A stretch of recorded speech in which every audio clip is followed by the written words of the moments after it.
I've got the top 5 driving test myths, and for you, I'm channeling my inner Mythbusters, and I'm gonna absolutely smash them. Well, actually, number 5 is true. Stay tuned, I'm Francis the instructor, and this is Driving School TV.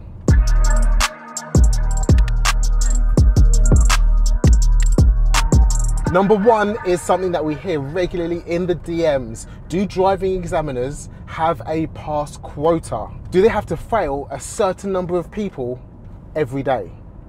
Let's get into it. The DVSA say no, there is no pass quota. The facts are, if you turn up on the day and don't make a fault, they can't fail you. If you failed your driving test and you think it was unfair, it might feel good to be able to blame it on something else other than you not being ready for your driving test. But sorry to tell you, the facts are, if you drive perfectly, you can't fail your driving test. If you make mistakes, it's down to the examiner to decide whether they're serious or dangerous. But if you've made that mistake, chances are you weren't ready to pass your driving test. Now, here's the problem. Pass rates haven't changed at all. So even if you take your test at somewhere easy, you're still just as likely to fail as if you take your test at somewhere harder. Is it really possible that in 5, 10 or 15 years, pass rates nationally can stay at exactly the same or roughly the same consistent level? I don't know, but what I do know is that the DVSA strongly denies having pass quotas. So if you turn up at the end of the day and you're worried about the examiner having already passed too many people and having to fail you, don't worry. If you drive perfectly, there's nothing that they can do to fail you. Let's loop that in with something else that we hear quite a lot of. Examiners hate learners. I'm quite sure that some examiners hate some learners. What? If I was an examiner, I would hate a learner that turned up really cocky, really sure of themselves, and then drove around like they thought they were in a Fast and Furious movie. That would annoy me, and I would hate it, and I would try and find a way to fail them. If you're a driving examiner, you're not gonna wake up every day and think, how many people can I fail today? You'd go home at the end of the day so miserable. So remember, driving examiners are on your side. They want you to pass, but also if you're not safe, they want you to fail so that you can go back and take more supervised practice. You've got just as much chance of passing a test on a Monday as a Friday, whether it's morning, lunchtime, or afternoon. So don't worry about pass quotas, don't worry about things outside your control. Be your best self, do your best driving, and you'll pass your test.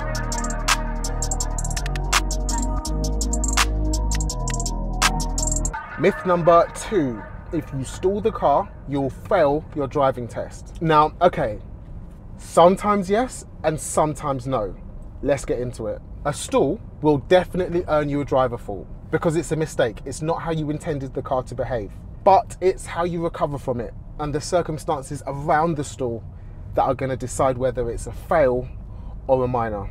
Let's turn right. Okay, so I'm ready to turn right. The coast is clear and, oh, I stall the car. I put the clutch down, the engine starts up again, I double check for safety and drive on. The car didn't behave how I intended it to behave, and I did make a mistake. That would be a driver fault. But let's say that I stalled on a busy road, a dual carriageway maybe. There's loads of cars backed up behind. I stalled, I start panicking. It takes me 10, 20, 30 seconds to get the car going again. That's probably going to be a fail. If the examiner can see the panic that happens to you on a really busy road and they let you pass, and the same thing happens to you when you're on your own and there's no one there to help you, they've put you in a dangerous situation. Hope that makes sense now. Sir, yes, sir!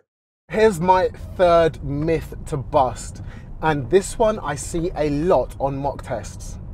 People drive slowly because they think it's going to impress the examiner and make them think they're safer. Let's bust that one right now. If you're driving down the road slowly and there's traffic behind you, how is that traffic going to feel? They're going to feel annoyed because people are on the road to get somewhere quickly. What's going to happen next is you're going to encourage the car behind you to overtake you to do the correct speed of the road because you're not doing it. By the time you get to your driving test, you should be at a level where you can just slot into the traffic on the road. So the examiner doesn't want to see anything special, anything weird or anything crazy. They just want you to drive like everybody else. There's actually a whole box on the driving test report form for not making progress and not doing the correct speed. So is it a good idea to drive too slowly? Absolutely not. You're not going to make the examiner think you're safer. You're going to make them think that you're unconfident, aren't ready for the driving test and aren't ready to be on the road on your own. Here's my fourth myth. Here's my fourth myth. Here's my fourth myth ready to bust. I've heard quite a lot that people think that their driving school or driving instructor is making them take more lessons than they need to pass their driving test. The fact is, learning to drive is expensive, so you want to do it with the least amount of lessons and in the quickest time possible. But you also want to be safe on the road. Remember, once you've learned to drive, you never have to do it ever again. You get that license forever. And once you're out on the open road, all of the money that you've spent on lessons will be so worth it. Having said that, here is one way to tell if your driving instructor or driving school is making you take more lessons than you need to. Let's think of it in terms of any service that you might want to take out. If you had a plumber that came round to your house all the time, but you thought he was doing more work than he needed to, you would call another plumber. Here's what you're going to do. Call another driving instructor and ask them for a second opinion on your driving. And you don't have to dump your driving instructor. You're just going to go and see if there's another driving instructor out there who's more suitable for you, who's more suited to your learning style, and who helps you progress more quickly. The fact is though, it takes roughly 40 hours of lessons to pass your driving test. Driving instructors have never been busier than they are now. If you pass, they'll fill your space with somebody else. So having you hang around for longer and helping you fill their pocket is not their key aim.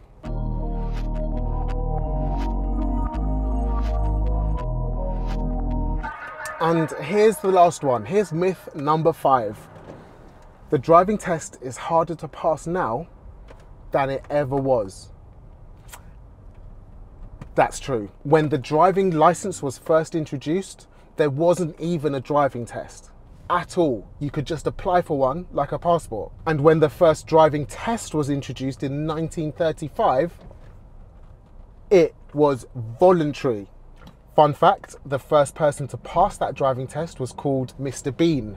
In those days, there weren't any driving test centres, and examiners would just meet you at a pre-arranged destination like a park or a railway station. You take them on a drive and they tell you if you've passed or failed.